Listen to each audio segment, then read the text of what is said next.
माघ मास महात्म्य कथा 17वां अध्याय।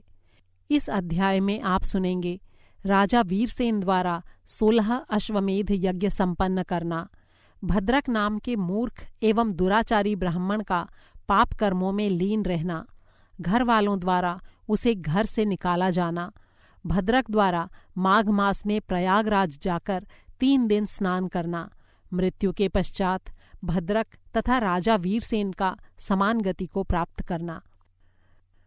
इतनी कथा सुनाकर महर्षि वशिष्ठ बोले, हे राजन, तब लोमश ऋषि ने कहा, हे विप्र वेद निधि, यदि ये पिशाच योनि को प्राप्त गंधर्व बालाएं और आग्नेय मेरे साथ चलकर विधि पूर्वक माघ मास का स्नान करें तो माघ मास के अंत में इन्हें अवश्य ही मुक्ति प्राप्त हो जाएगी।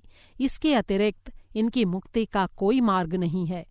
पाप तथा शाप की शांति माघ मास में तीर्थ पर जाकर स्नान करने से ही होती है।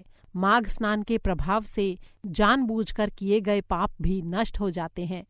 सरयू, गंडकी, चंद्रभावन, महानदी, स्वर्गभद्रा, कृष्णा, कावेरी, सरस्वती, ताप्ती, गोदावरी, पयोष्णी, कृष्णवेणिका, कावेरी और तुंगभद्रा इत्यादि महानदियों में, जो कि समुद्र में जाकर मिलने वाली हैं, इनमें स्नान करने से माघ स्नान फल से स्वर्गलोक प्राप्त होता है। हे राजन, नैमिषारण्य में माघ स्नान करने से विष्णु भगवान की सायुज्य मुक्ति प्राप्त होती है। तीर्थराज पुष्कर में माघ स्नान करने से ब्रह्म का सामीप्य प्राप्त होता है। माघ मास का स्नान यदि प्रभास क्षेत्र में किया जाए तो रुद्रगण का पद प्राप्त होता है।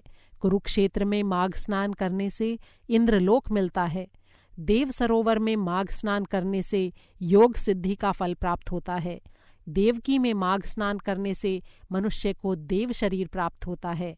हे विप्रवर, माघ मास का स्नान गोमती में करने पर पुनर्जन्म नहीं होता और मोक्ष प्राप्त हो जाता है। महाकाल, ओंकार, अमरेश्वर, नीलकंठ, अर्बुद तथा हेमकूट में माघ स्नान करने से ऐश्वर्य सहित रुद्रलोक प्राप्त होता है। महापापी भी अगर मात्र 3 दिन तक माघ मास में प्रयाग स्नान करे तो वो नरक से मुक्ति पाकर देवलोक में देवताओं के समान विचरण करता है। प्राचीन काल में श्री ब्रह्मा जी ने सारे तीर्थ, व्रत, दान, तप एवं यज्ञों के साथ श्री प्रयागराज के माघ स्नान फल को तुला में धारण कर तुलना की तो माघ स्नान फल का पलड़ा ही भारी रहा। इसलिए इसे सर्वाधिक फलदायी जानना चाहिए। इसलिए हे विप्र, फिर प्रयागराज का सेवन न करना घोर अज्ञान है। इस विषय में मुझे एक छोटा सा आख्यान याद आ गया है, वो मैं तुम्हें सुनाता हूँ। इसे ध्यान से सुनो। अत्यंत प्राचीन काल का वृत्तांत है कि अवंती राज्य में वीरसेन नाम का एक धर्मात्मा राजा राज्य करता था। उसने नर्मदा नदी के तट पर राजसूय यज्ञ किया था। उसने 16 अश्वमेध यज्ञ भी किए थे और इन यज्ञों में उसने अतिथियों और अभ्यागतों को सोने और आभूषणों का बड़ा ही महान दान किया था। हे राजन, उस धर्मात्मा राजा ने पर्वत के आकार के अन्न के ढेर ब्राह्मणों को दान में दिए थे। वो दानी धर्मात्मा राजा देवताओं का भक्त था, गौएं और स्वर्ण का दान करने वाला था। वो नित्य प्रतिदिन यज्ञ, अनुष्ठान और दान धर्म में लीन रहा करता था। राजा वीरसेन के राज्य में ही भद्रक नाम का ब्राह्मण भी रहता था। वो मूर्ख तथा हीन कुल में उत्पन्न हुआ था, धर्म से बहिष्कृत था और कृषि कार्य करके अपना भरण पोषण करता था। खेती करना एक बड़ा ही कठिन कार्य है, इसलिए वो ये कार्य भी अधिक दिनों तक नहीं कर सका। तब उसके ऐसे निकृष्ट जीवन से नाराज होकर उसके घर वालों ने उसे घर से निकाल दिया। तब भूख और कष्टों से व्याकुल होकर वो इधर उधर भटकने लगा। हे विप्रवर, तीर्थयात्रियों का एक दल स्नान के लिए श्री प्रयागराज जा रहा था। भद्रक भी उनके साथ हो लिया। वो मार्ग में हरि कीर्तन और हरि कथा सुनता हुआ उन तीर्थयात्रियों के साथ ही प्रयागराज पहुंच गया। वहां पहुंचकर भद्रक ने माघ की एकादशी से लेकर लगातार 3 दिनों तक नियम और निष्ठापूर्वक माघ स्नान किया। यही नहीं, बल्कि उसने श्रम कार्य करके कुछ पैसा भी कमाया। इस पैसे में से उसने कुछ दान भी किया और अपने दुष्कर्मों का पूरी तरह से परित्याग कर दिया।